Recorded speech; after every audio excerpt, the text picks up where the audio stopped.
Maka kalau pertanyaannya kembali kepada Undang-Undang Dasar 1945, saya mikir nanti dulu, karena ada beberapa anasir yang justru berbahaya bagi demokrasi dan terbukti sudah.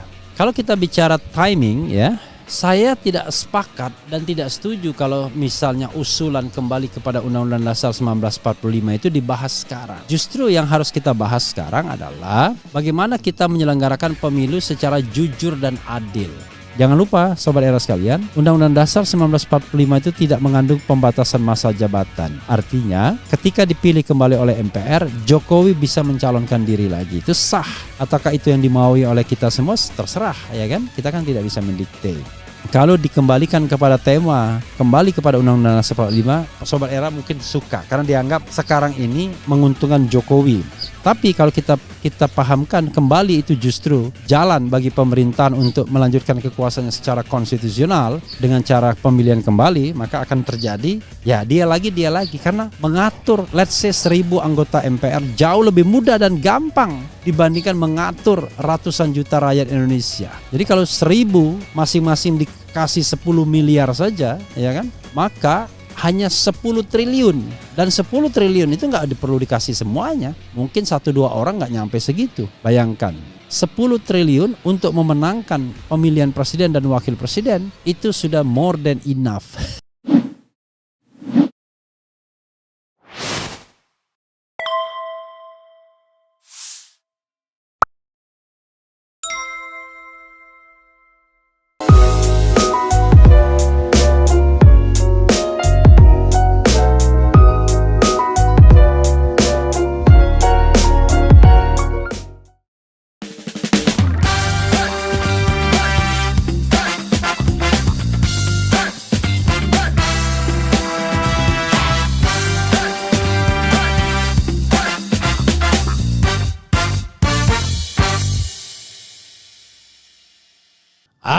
Assalamualaikum warahmatullahi wabarakatuh, Sobat RH sekalian.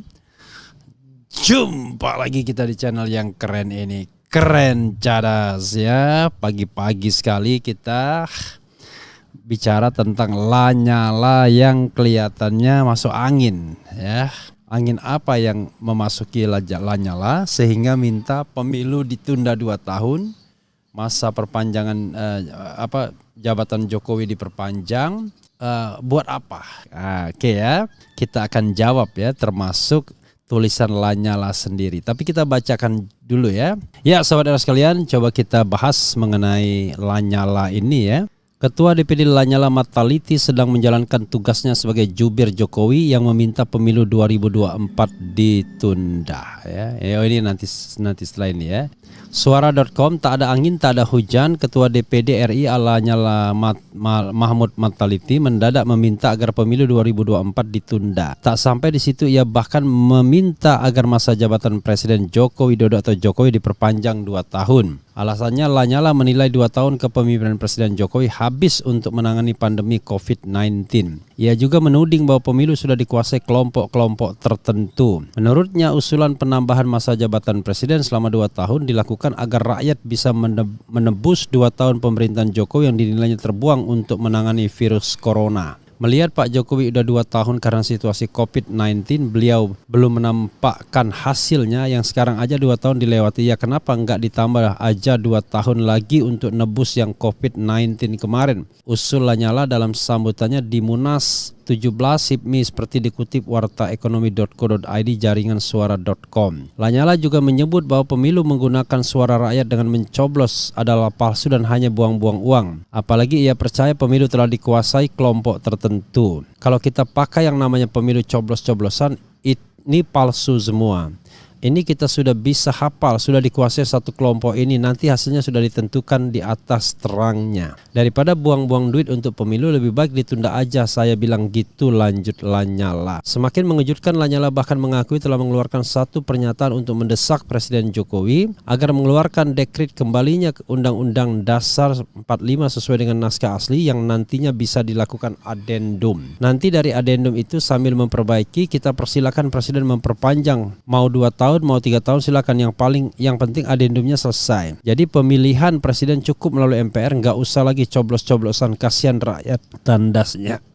Ya, itu tadi pendapat Lanyala ya. Ini agak berbahaya pendapat seperti ini sesungguhnya, bisa dimakan oleh kekuasaan. Ya, jadi the timing ya sebenarnya the timing. Oke, berbeda pendapat sedikit tidak apa-apa dengan Lanyala ya, dan juga dengan tokoh-tokoh lainnya ya yang pengen kembali kepada Undang-Undang Dasar 1945. Jadi kembali kepada Undang-Undang Dasar 1945 itu harus kehendak rakyat, bukan kehendak elit. Ya, apalagi menjadi celah untuk memperpanjang masa jabatan dan juga untuk bisa dipilih kembali beberapa periode ya. Ini ada tulisan dari Lanyala ya. Lanyala masuk angin tanda tanya oleh AA Lanyala Mahmud Mataliti. Tiba ramai perbincangan di medsos dengan sebuah pertanyaan Lanyala masuk angin gegara pernyataan saya di Munas HIPMI ke-17 di Solo Senin 21 November 2022. Saya sendiri juga bertanya di dalam hati di mana masuk anginnya. Apakah karena ada kalimat saya yang mengatakan pemilu 2024 bisa ditunda? Baik, mari kita lihat konteksnya dengan jernih sehingga pikiran dan gagasan tidak diadili ya. Diadili di negara yang katanya demokrasi, apalagi diadili oleh aktivis demokrasi. Saya kira tidak diadili ya, tetapi bagaimana kita membuat counter argumen. Saya memang menawarkan gagasan untuk kembali ke Undang-Undang Dasar 1945 naskah asli untuk kemudian kita sempurnakan dengan teknik addendum. Karena saya memiliki pendapat bahwa amandemen konstitusi di tahun 1998 hingga 2002 adalah penyebab bangsa ini telah meninggalkan Pancasila sebagai norma hukum tertinggi. Sehingga Indonesia tidak lebih baik dan tidak kunjung dapat mewujudkan cita-cita dan tujuan negara ini. Undang-Undang Dasar hasil amandemen 1999-2002 memang masih mencantumkan dasar filsafat negara Pancasila pada pembukaan UUD 1945 alinea 4. Namun penjabaran dalam pasal-pasal Undang-Undang Dasar hasil amandemen tersebut merupakan penjabaran dari ideologi lain yaitu liberalisme dan individualisme. Karena logika dari pasal-pasal yang ada sudah tidak konsisten dan tidak koheren dengan basis filosofi Pancasila yang tercantum dalam pembukaan UUD 1945. Undang-Undang Dasar hasil amandemen yang menghapus total naskah penjelasan jelas melanggar diktum bahwa penjelasan merupakan bagian yang tidak terpisahkan dari pembukaan dan pasal-pasal dalam UUD 1945. Yaitu ketika, dan itu sebenarnya dibuatkan oleh Supomo sendiri. Dan masih banyak lagi kajian akademik sekitar 15 landasan yang melatari saya untuk menawarkan gagasan dan pikiran untuk kembali ke Undang-Undang Dasar 1945 naskah asli.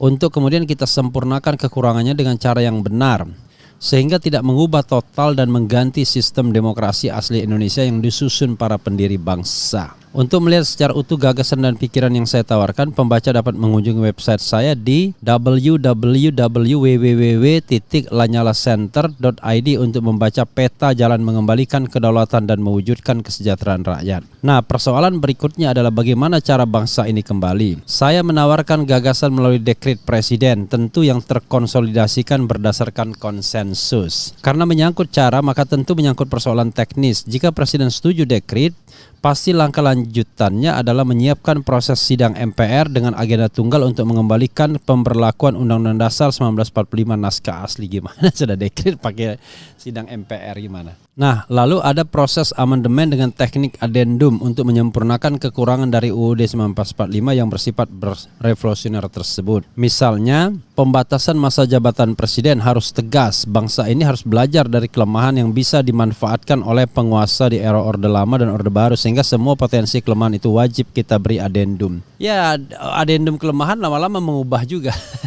Oke ya. Tetapi menyangkut sistem demokrasi, sila keempat dan sistem ekonomi yang menjamin keadilan sosial mutlak kita pertahankan. Kita harus yakin bahwa sistem demokrasi Pancasila dan sistem ekonomi Pancasila satu-satunya sistem yang sesuai dengan watak dan DNA asli bangsa ini, sesuai dengan negara dan keunggulan komparatif yang merupakan anugerah dari Sang Pencipta. Sekaranglah saatnya kita terapkan dengan benar. Kembali lagi soal teknis, jika proses addendum termasuk pengisian untuk golongan di lembaga tertinggi negara MPR RI dapat cepat kita laksanakan, ya segera kita lakukan sidang umum MPR untuk menyusun GBHN dan memilih mandataris MPR alias petugas rakyat. Begitu alurnya. Sehingga tidak ada lagi pilpresung, tidak ada lagi presidensial threshold. Semua partai politik bisa mengusung calonnya di MPR, termasuk unsur dari daerah dan golongan. Persis seperti muktamar para hikmat yang bersidang di lembaga syuro. Sekali lagi ini pikiran saya, tentu saya tawarkan karena saya yakin pikiran itu memiliki kemerdekaan dan tidak untuk diadili. Penulis adalah Ketua Dewan Perwakilan Daerah Republik Indonesia. Ya, Sobat Era sekalian, itu dari Lanyala Mataliti bukti ya. Pemikiran memang tidak untuk diadili, tetapi boleh dong dibahas atau dikupas, ya kan?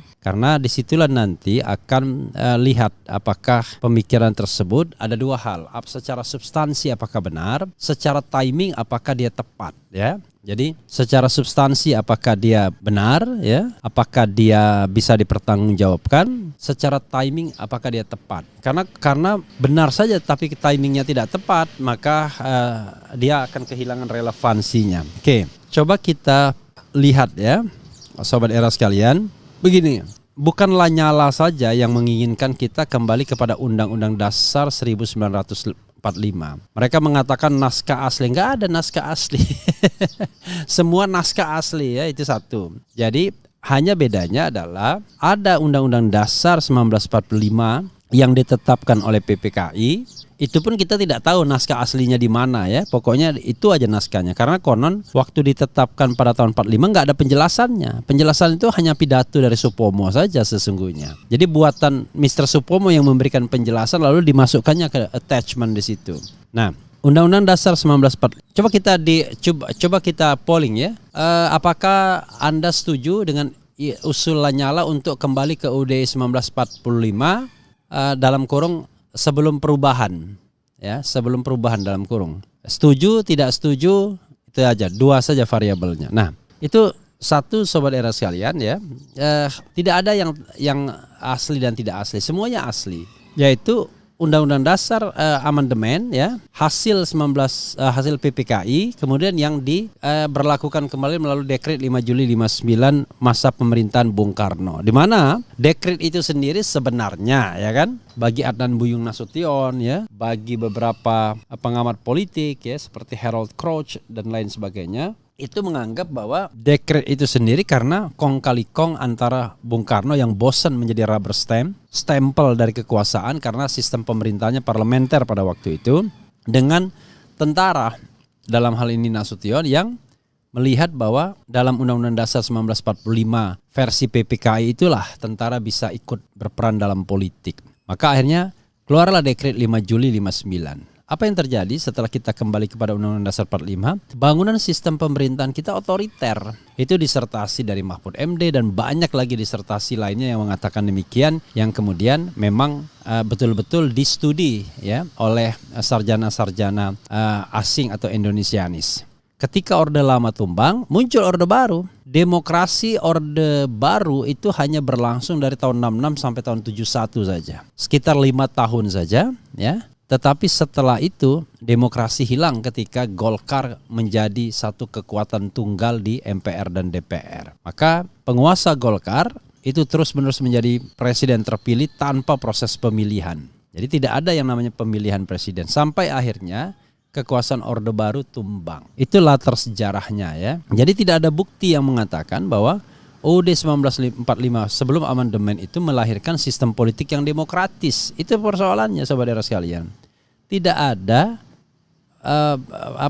cantolan sejarahnya, itu persoalannya. Dan ini faktual, kita mau apa lagi? Karena ini faktanya. Jadi kan kita tidak bisa menolak faktanya. Jadi paling tidak selama kalau kita hitung 32 tahun masa pemerintahan Orde Baru itu kita diskon 5 tahun awal, maka paling tidak masa pemerintahan yang otoritarian itu ya, atau mulai dari separuh otoriter sampai otoriter penuh, itu 32 tahun dikurangi 5 tahun, 27 tahun plus 5 tahun masa pemerintahan Orde Baru, 5966 7 tahun masa pemerintahan Orde Lama, maka 34 tahun kita hidup dalam kekuasaan yang otoritarian.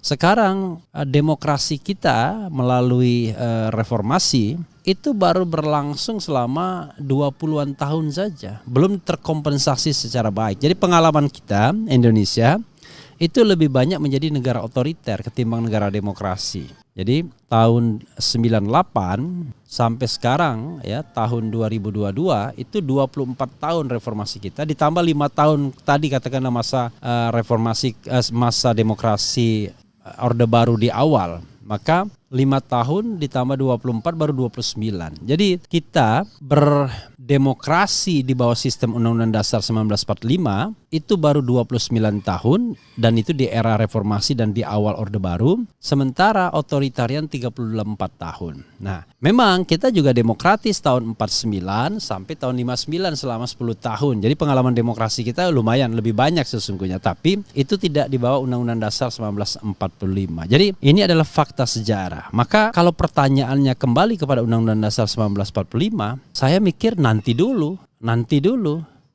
ya kan?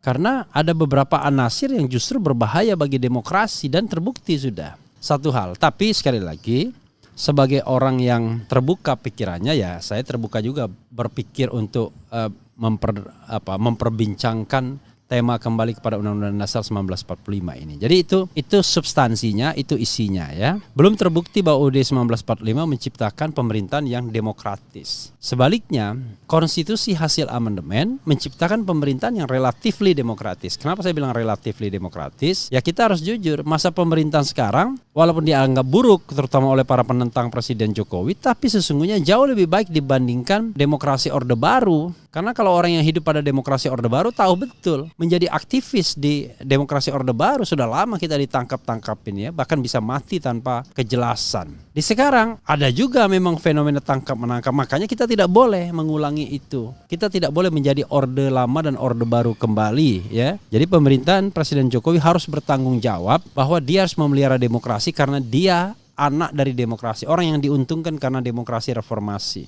Padahal reformasi itu tidak diusahakan Jokowi. Jadi Jokowi datang menikmati reformasi, tiba-tiba dia mau menjadi otoriter kembali. Nah itu makanya menurut saya dia tidak berterima kasih dengan para syuhada reformasi ya, yang sudah mengorbankan jiwa ya, mengorbankan nyawanya. Sobat era sekalian. Nah sekarang bagaimana dengan timing ya? Timing. Oke. Kalau kita bicara timing ya, maka kalau kita bicara timing, saya tidak sepakat dan tidak setuju kalau misalnya usulan kembali kepada Undang-Undang Dasar 1945 itu dibahas sekarang. Justru yang harus kita bahas sekarang adalah bagaimana kita menyelenggarakan pemilu secara jujur dan adil. Ya, itulah sebabnya harusnya presidensial threshold itu dihapuskan biar Lanyala juga bisa nyalon, Gatot Nurmantio bisa nyalon, Rizal Ramli bisa nyalon, sehingga tidak ada suara yang mengatakan sistem ini tidak demokratis. Itu satu.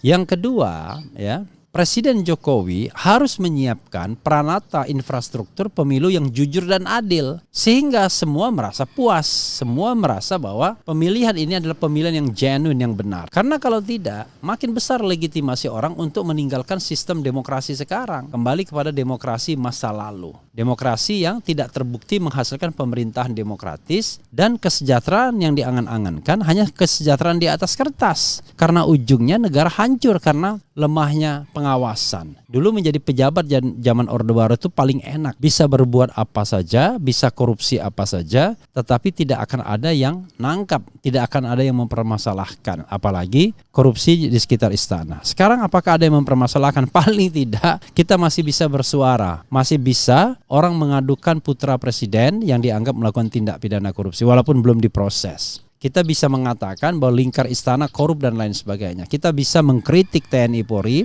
tanpa kita kemudian tiba-tiba disepikan atau ditangkap begitu saja. Jadi sistem politik sekarang kita harus akui jauh, dan itu bukan karya Jokowi. Justru Presiden Jokowi itu berusaha mengembalikan otoritarianisme Orde Baru dan Orde Lama melalui klik-klik istananya yang tidak tahan untuk dikritik atau tidak tahan berdialog atau berdemokrasi. Jadi ciri oligarki adalah dia tidak mau berdemokrasi. Dia ingin kompetisi itu tertutup. Jadi kalau dia kompetisi itu tertutup, maka dia sifatnya oligarkis. Oke. Itu aspek kedua, timing. Jadi kalau misalnya kita mau mendiskusikan undang-undang dasar kita kembali, yang mana yang baiknya, maka itu haruslah melalui proses berpemilu terlebih dulu. Jadi nanti presiden yang baru ya, yang saya harapkan menjadi enlightened leader ya, pemimpin yang tercerahkan, itulah yang kemudian membuat tim ahli yang less politik untuk mengkaji kembali Undang-Undang Dasar 1945, kemudian undang-undang partai, undang-undang pemilu ya, undang-undang politik lainnya, kemudian berusaha membuat sebuah konsep yang lebih sustainable bagi demokrasi dan keberlangsungan Indonesia ke depan. Jadi tim ahli itulah yang dibentuk oleh Presiden hasil pemilu 2024. Tapi untuk menuju 2024 sekali lagi kita inginkan pemilu yang jujur dan adil. Jadi Lanyala, Gatot Nurmantio semuanya itu mengupayakan untuk pemilu yang jujur dan adil. Bukan kemudian sekarang ini menawarkan proposal yang menarik sekali bagi pemerintahan Jokowi, yaitu kembali kepada Undang-Undang Dasar 1945 dan kemudian ada perpanjangan masa jabatan presiden. Justru itu yang berbahaya bagi demokrasi atau kelangsungan demokrasi kita. Dan menurut saya Lanyala membayangkan demokrasi melalui pemilihan MPR itu demokrasi yang bertanggung jawab. Lagi-lagi dalam catatan sejarah, kita belum pernah melaksanakan pemilihan presiden selama era Orde Lama dan Orde Baru. Para era Orde Lama tidak ada pemilihan presiden. Presiden Soekarno ditunjuk menjadi presiden seumur hidup oleh MPRS. Sementara pada era Orde Baru, calonnya selalu tunggal, Soeharto. Jadi how come kita bisa memberikan contoh bahwa telah terjadi demokrasi? Ada, ya pada era reformasi ketika pemilihan presiden oleh Gus Dur dan oleh Megawati. Tapi apa yang terjadi? Sama juga, perpecahan bangsa juga karena terjadi dua blok kekuasaan antara PDIP dan gengnya serta kelompok yang dinamakan Poros Tengah yang digagas atau dipimpin atau diinisiasi oleh Amin Rais. Pada waktu itu kalau Megawati tidak diakomodir ya menjadi wakil presidennya Gus Dur, sudah bakar-bakaran itu, ya kan? Sudah terjadi chaos di mana-mana. Tapi karena mau mendapatkan atau diberikan jabatan wakil presiden dan didukung untuk jabatan wakil presiden, maka akhirnya damai. Kalau seandainya Amin Rais ngotot dia yang menjadi wakil presiden dan itu mungkin karena poros dia baru saja memenangkan pemilihan presiden, maka yang terjadi adalah chaos. Jadi itu adalah contoh ya bahwa sesungguhnya pemilihan oleh MPR pun bukan tidak memunculkan dua kelompok yang saling bersaing ya. Jadi jangan bayangkan bahwa semua orang bisa memilih, nanti sama. MPR dan DPR kemudian mengupayakan untuk adanya threshold juga di dalam pemilihan di MPR. Minimal diusulkan oleh misalnya berapa persen kursi, sama juga. Apa bedanya? Sama akhirnya. Karena threshold itu justru paling bisa diterapkan di pemilihan oleh MPR. Itu paling bisa. Nanti akan dibilang, nggak bisa dong. Kita kan sudah sepakat. Bagaimana kita bisa memegang kesepakatan politik sementara kekuasaan ada di tangan mereka yang berkuasa. Jadi sekali kembali kepada Undang-Undang Dasar 1945, maka Presiden dan MPR memiliki sebuah kewenangan yang tanpa batas. Sebagai contoh misalnya, tidak akan ada pembatasan masa jabatan presiden. Tapi kita akan bikin adeno. Kita itu siapa? Kalau kita itu adalah MPR, maka MPR itu adalah MPR yang akan dikuasai oleh penguasa. Apalagi misalnya penguasa menggunakan kekuatan TNI dan Polri untuk menjadi centeng mereka seperti halnya Orde Baru. Jadi menurut saya ya, kita harus menumbuhkan demokrasi yang kita bangun saat ini, tapi kita harus memperbaiki dalam hal bagaimana sih sesungguhnya demokrasi Pancasila itu lebih diterapkan. Jadi demokrasi Pancasila itu tidak semata-mata pemilihan oleh MPR atau pemilihan langsung, tapi demokrasi Pancasila itu adalah demokrasi yang berketuhanan. Maksudnya apa? Demokrasi yang berketuhanan itu adalah demokrasi yang tidak hanya didasarkan pada nilai-nilai duniawi tapi nilai-nilai ilahiyah. Itu satu, ya kan? Jadi karena itu sikap dan tindakan kita ya harus betul-betul memperhatikan ajaran-ajaran agama, ajaran-ajaran tentang ketuhanan. Jadi kita tidak boleh korupsi, tidak boleh kolusi, tidak boleh menyuap dan lain sebagainya. Karena itu perspektifnya tidak hanya menyalahi hukum negara tapi juga itu adalah perbuatan dosa. Jadi demokrasi yang berdasarkan nilai-nilai kemanusiaan yang adil dan beradab, yang berdasarkan persatuan, berdasarkan sistem nilai demokrasi. Demokrasi seperti apa? Demokrasi yang musyawarah mufakat. Lalu musyawarah mufakatnya di mana? Ya melalui lembaga perwakilan dan lembaga permusyawaratan. Pertanyaannya adalah, kalau begitu MPR dong yang memilih. Enggak juga. Pasal 4 tidak menunjuk bahwa pemilihan presiden harus ada di MPR. Itu menunjuk sebuah mekanisme atau sebuah institusi, itu soal lain, bahwa sistem demokrasi kita terlebih dahulu kita upayakan musyawarah untuk mufakat terlebih dulu. Kalau itu tidak tercapai, barulah kita bicara perwakilan dalam pengertian banyak-banyakan suara, siapa yang lebih banyak ya voting. Dan itu tidak haram dalam sistem demokrasi Pancasila untuk bervoting. Apalagi kalau musyawarah mufakatnya fake, palsu ya. Oke. Jadi sobat era sekalian, the last, saya tidak ingin menyalahkan Ketua DPD Lanyala Mataliti ya. Ide dia untuk kembali pada Undang-Undang Dasar 1945 yang juga banyak didukung oleh orang-orang lainnya, terutama oleh Papabri misalnya, Persatuan Purnaweran ABRI, itu open to debate ya. Itu open to debate, terbuka untuk debate. Tapi jangan diserahkan kepada presiden untuk membuat dekret, karena dekret itu sendiri adalah kegiatan yang sebuah produk yang tidak ada di dalam konstitusi. Tapi kan dekret bisa saja kemudian, ya kalau itu secara post factum didukung. Kalau dia tidak didukung oleh kekuatan politik yang ada, maka dia menjadi makar. Jadi justru Presiden Jokowi kalau mengeluarkan dekret itu bisa di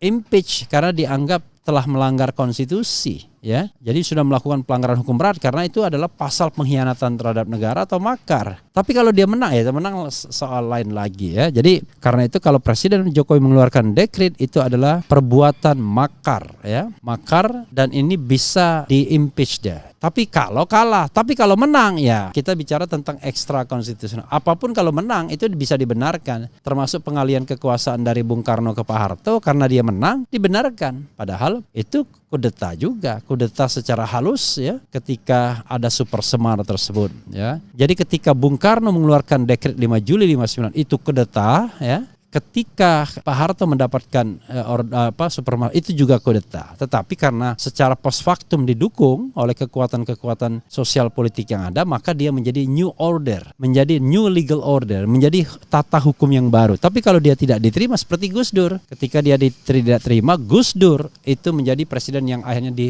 di-impeach karena dia melakukan tindakan-tindakan inkonstitusional antara lain membubarkan DPR. Kalau dia menang, maka itu akan menjadi a legal new order. Sobat era sekalian, coba kita intip, seru ya perdebatan pagi ini langsung ya. Kita coba intip polling yang kita adakan ya. Apakah sobat mendukung kembali kepada Undang-Undang Dasar 45 atau tidak mendukung sesungguhnya? Apakah Anda setuju dengan Lanyala agar kembali ke UUD 45 sebelum perubahan? 1.600 setuju, 79%, tidak setuju 21%. Jadi sobat era sekalian, no wonder ya. Jadi banyak yang setuju sesungguhnya kembali kepada Undang-Undang Dasar 1945. Tetapi sekali lagi, mereka paham nggak kalau kembali kepada Undang-Undang Dasar 1945 itu konsekuensinya apa? Oke, bikin polling lagi kalau begitu. Pollingnya adalah, apakah Anda setuju dengan usulan Lanyala ya untuk memperpanjang masa jabatan Presiden Jokowi selama 2 tahun dan kembali kepada Undang-Undang Dasar 1945. Jadi sekalian dua paket. Jadi usulannya adalah memperpanjang masa jabatan Jokowi 2 tahun dan kembali ya. Apakah Anda setuju dengan Lanyala agar kembali ke UUD 1945, sekaligus perpanjangan masa jabatan Presiden Jokowi selama 2 tahun ya. Itu. Oke. Jadi pilihannya adalah setuju kembali kepada Undang-Undang Dasar 45 ya saja. Setuju keduanya, setuju kembali kepada Undang-Undang Dasar 1945 saja, setuju perpanjangan masa jabatan Presiden Jokowi saja, tidak keduanya, itu saja, tidak keduanya. Itu ya, ada 4 pilihan. Jadi setuju keduanya, setuju kepada kembali kepada Undang-Undang Dasar 1945 saja, setuju perpanjangan masa jabatan Presiden Jokowi saja, dan kemudian tidak setuju keduanya ya. Oke. Nanti akan kita lihat apakah mereka juga setuju untuk perpanjangan masa jabatan, karena itu yang lebih penting sesungguhnya ya. Karena ketika dihadapkan pada timing, maka orang akan tanya, waduh kalau begitu bisa dimakan oleh Presiden Jokowi kalau kembali kepada Undang-Undang Dasar 1945. Kenapa? Jangan lupa sobat era sekalian, Undang-Undang Dasar 1945 itu tidak mengandung pembatasan masa jabatan. Artinya ketika dipilih kembali oleh MPR, Jokowi bisa mencalonkan diri lagi. Itu sah. Ataukah itu yang dimaui oleh kita semua? Terserah ya kan, kita kan tidak bisa mendikte. Dan kalaupun misalnya mau dilakukan amandemen lagi, maka itu bergantung kepada kekuatan politik yang ada saat itu. Kalau mereka nggak mau, maka ya sudah. Kalau mereka nggak mau, ya karena yang menguasai MPR sekarang adalah koalisi Presiden Jokowi, they can do everything. They can do everything, ya kan? Dia mau ngapain aja bisa semua, ya, termasuk memilih kembali Presiden Jokowi sebagai Presiden Republik Indonesia untuk masa jabatan ketiga, keempat. Kan akan ada masa jabatan. Itu kata Lanyala. Kalau mereka tidak merumuskan pembatasan masa jabatan, bagaimana? Ya kan? Apakah kemudian kita mau revolusi atau memberontak, ya kan? Jadi tidak ada jaminan bahwa ketika kita kembali kepada Undang-Undang Dasar 1945 tiba-tiba akan ada adendum amandemen konstitusi untuk membatasi masa jabatan dan lain sebagainya termasuk menghapus presidensial threshold di tingkat undang-undang. Nggak ada jaminan. Oke, Sobat Era sekalian, coba kita lihat dan baca komentar Sobat Era. Saya paham karena kalau dikembalikan kepada tema kembali kepada Undang-Undang Dasar 45, Sobat Era mungkin suka karena dianggap sekarang ini menguntungkan Jokowi. Tapi kalau kita pahamkan kembali itu justru jalan bagi pemerintahan untuk melanjutkan kekuasaannya secara konstitusional dengan cara pemilihan kembali, maka akan terjadi ya dia lagi karena mengatur let's say 1000 anggota MPR jauh lebih mudah dan gampang dibandingkan mengatur ratusan juta rakyat Indonesia. Jadi kalau 1000 masing-masing dikasih 10 miliar saja, ya kan? Maka hanya 10 triliun dan 10 triliun itu nggak perlu dikasih semuanya, mungkin 1-2 orang nggak nyampe segitu. Bayangkan 10 triliun untuk memenangkan pemilihan presiden dan wakil presiden itu sudah more than enough. Jadi habis pemilihan semua anggota MPR kaya raya, ya kan, karena mendapat uang 10 miliar. Dan kira-kira yang menolak berapa orang dari 1000 orang? Itu kalau 1000. Kalau cuman katakanlah 600 atau 700 anggota MPR-nya, ya berarti hanya 7 triliun saja untuk memenangkan pemilihan presiden dan wakil presiden. Dan itu berarti kita dapat semuanya di jabatan di Republik ini. Oh, kita akan awasi money politics dan lain sebagainya. Mana bisa? Yang bisa menggagalkan apakah pemilihan itu batal atau tidak adalah MPR sendiri. Kalau MPR-nya sudah dibayar semua bagaimana? Oke, ada beberapa hal ya. Menarik ya diskusi kita pastinya ya. Oke. Teguh Santoso, itu kenapa saya tidak pernah percaya setiap kata yang keluar dari mulut politisi. Mau dia mengaku sebagai negarawan atau apapun itu. Sikap pragmatik politisi membuat ocehan mereka sulit dipercaya. Oke ya. 3 periode hanya bisa dikalahkan dengan memperbanyak doa dan people power ya.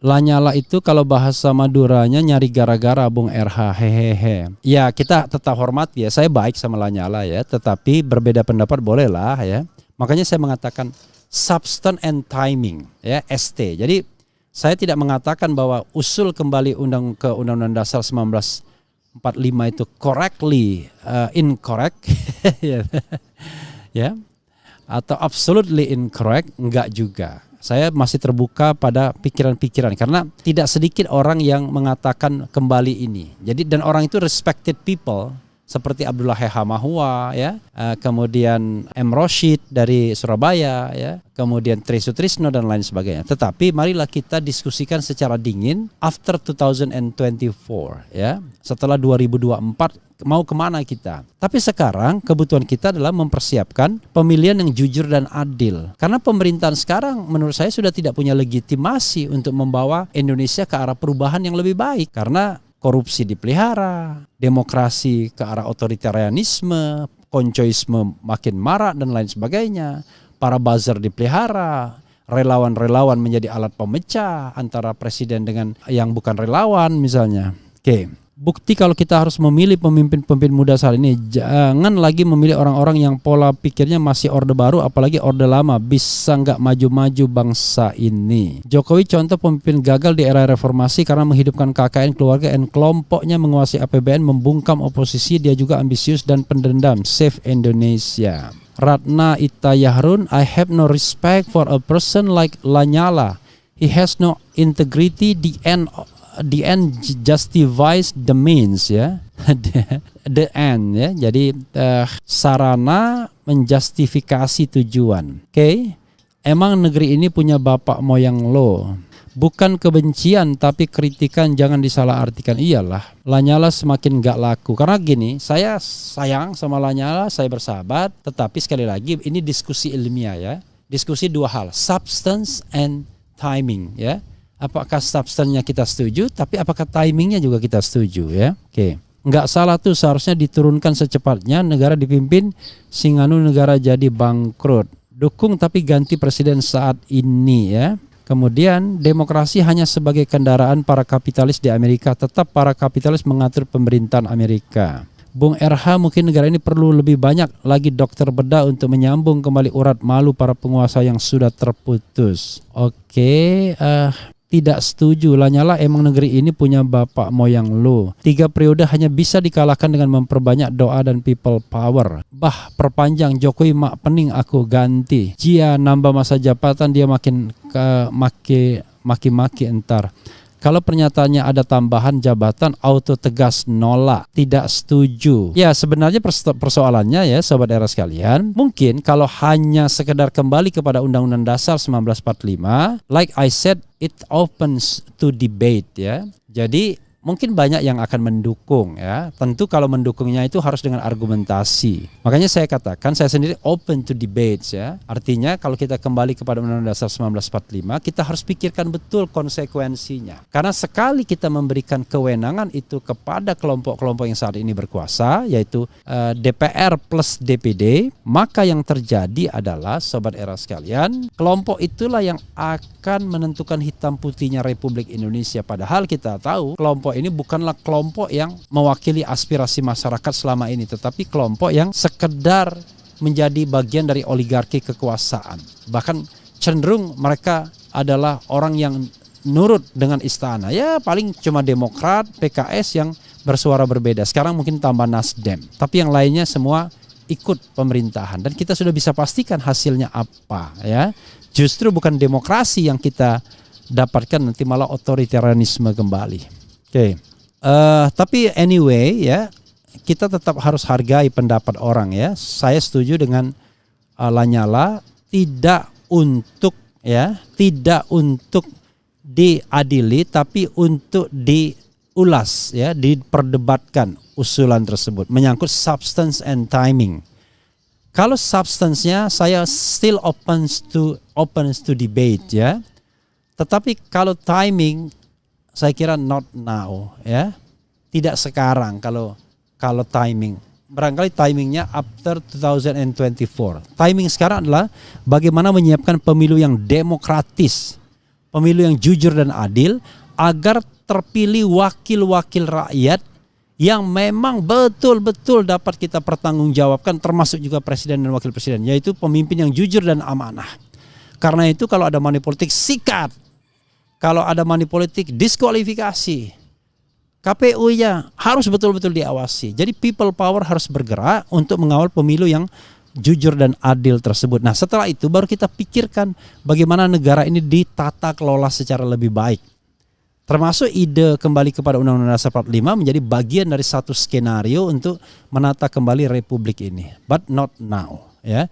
Kalau sekarang saya kira pemerintahan sekarang dan wakil-wakil rakyat sekarang, they have no legitimacy ya untuk melakukan perubahan-perubahan tersebut. Jadi nanti setelah 2024 terpilih, bentuklah tim bayangan ya untuk mengkaji ya, menguji ya dasar-dasar hidup bernegara kita.